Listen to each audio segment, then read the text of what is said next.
तो इस खबर पर अधिक जानकारी देने के लिए हमारे साथ हमारे संवाददाता रामीन सिंह जी जुड़ चुके हैं। रामीन जी, देखिए, वक्फ संशोधन बिल जब कानून बन चुका है, जब पहले लोकसभा से पारित हुआ, फिर राज्यसभा से पारित हुआ, तब भी कई चर्चा हुई थी, हंगामा हुआ था विपक्ष की तरफ से, और अब विपक्ष इसे सुप्रीम कोर्ट में चुनौती देने वाला है। अब केंद्र सरकार का इस पर क्या रुख देखते हैं आप?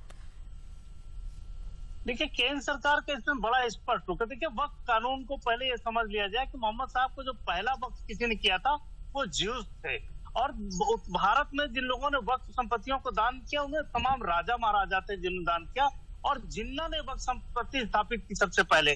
तो आप उसको जब इस तरह देखते हैं, उनकी बात यह है कि इसमें दूसरे लोग नहीं आने चाहिए। जो मुस्लिम संप्रदाय के लोग हैं, वक्फ में केवल उन्हीं लोगों को रखा जाए। दान तो दूसरे लोग कर सकते हैं, तो दूसरे लोग आ क्यों नहीं सकते। तीसरा जो विषय है वो है कि जिन लोगों ने भारत को छोड़ दिया था, भारत पाकिस्तान बंटवारे में, वो पाकिस्तान चले गए थे, उनकी संपत्ति शत्रु संपत्ति घोषित की गई थी, और स्टेट गवर्नमेंट या केंद्र सरकार के अंदर में आनी थी।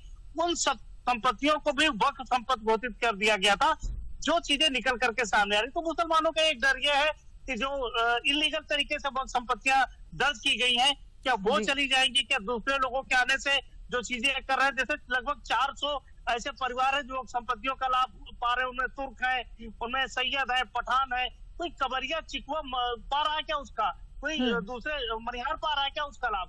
तो जो पसमानदा मुसलमान है उसको कैसे फायदा मिले, महिलाओं को इसको कैसे फायदा मिले, इस पर बात कर रही सरकार की। ये जो फायदा है वो नीचे तक के लोगों को मिले। आप हैदराबाद में एक होटल खोल देते हो, 5 स्टार होटल, उसमें सुअर का मांस परोसा जा रहा है, ये संसद के बयान में आया है। तो आप ऐसे वक्त, ये किस वक्त की बात आप कर रहे हो? आप वो करिए कि जहाँ विद्यालय बने, जहाँ इंजीनियरिंग कॉलेज बने, जहाँ बच्चों की पढ़ाई हो, जहाँ उनके तो तमाम दूसरे कामों में पैसा खर्च हो। तो सरकार उस तरफ ले जा रही, विवाद इस जगह पर है बरखा।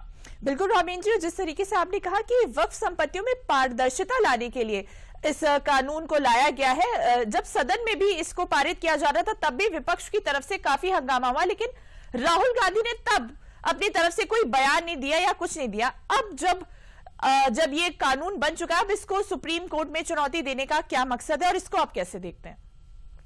देखिए, सुप्रीम कोर्ट में अच्छा चुनौती दे, लीगली कम से कम ये बातें सामने आनी चाहिए, पूरे भारत के लोगों के सामने आनी चाहिए कि वक्फ क्या है। वक्फ जो ये बिल लाया गया तो वो प्राइवेट बिल था। प्राइवेट बिल को इतना बढ़ा चढ़ा के पेश किया गया कि 2013 के जो बिल संशोधन, उसके बाद तो वक्फ बिल जो है भारत सरकार के अधीन रही नहीं गया, उस पर कानून संबंध कोई कार्रवाई भी नहीं की जा सकती थी।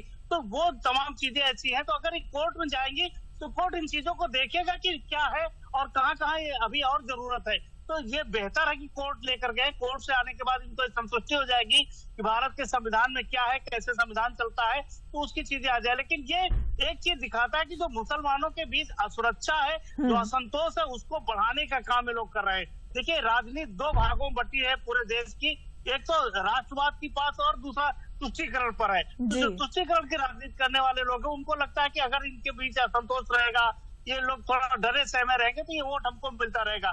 और सरकार चाहती है कि इससे राजनीति ऊपर आए, और मुसलमानों में भी वो हिस्सा जो पीछे छूट गया है, जिसको दंगाई कहा जाता है, पत्थर फेंकने के लिए तो आप उनके बच्चों का इस्तेमाल करते हैं, अपने बच्चों को आप लंदन में पढ़ाते हैं, तो वो तबका भी समझे कि वो कर क्या रहा है और उसको कैसे मूल दिशा में आना है। बरखा इस पर लड़ाई टिकी हुई है। बिल्कुल बिल्कुल रामीन जी, और आप जैसे कि देख सकते हैं कि हर बार जब भी कोई बिल लागू होता है केंद्र सरकार की तरफ से या पेश होता है, उस पर विपक्ष हमेशा हंगामा कर देता है। फिर चाहे 370 की अगर भी हम बात करें, तब भी विपक्ष ने इस पर सवाल उठाया था। लेकिन खैर, अब देखते हैं कि अब जब ये सुप्रीम कोर्ट में बिल जा रहा है तो आगे इस पर क्या कानूनी प्रक्रिया होती है और विपक्ष की तरफ से और क्या बयानबाजी होती है। रामीन जी, तमाम जानकारियों के लिए आपका बहुत बहुत धन्यवाद।